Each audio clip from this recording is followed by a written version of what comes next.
పద్దు, నువ్వు నిజంగా చాలా గ్రేట్. ప్రాణంగా ప్రేమించుకున్నా ఫైనాన్స్ ప్రాబ్లం అర్థం చేసుకొని మంచి కోటీశ్వరుని పెళ్లి చేసుకున్నావు.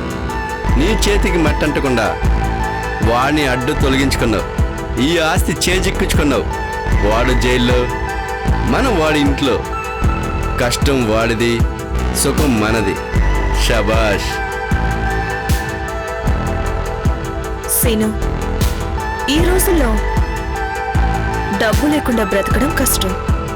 ఆ డబ్బుల కోసమే మా నాన్న మా అమ్మని వదిలేశాడు, మా అమ్మ నన్ను వదిలేసింది, నేను నా మానాన్ని వదిలేసుకున్నాను. ప్రేమించిన నీతో ఆనందంగా జీవించాలంటే డబ్బు కావాలి.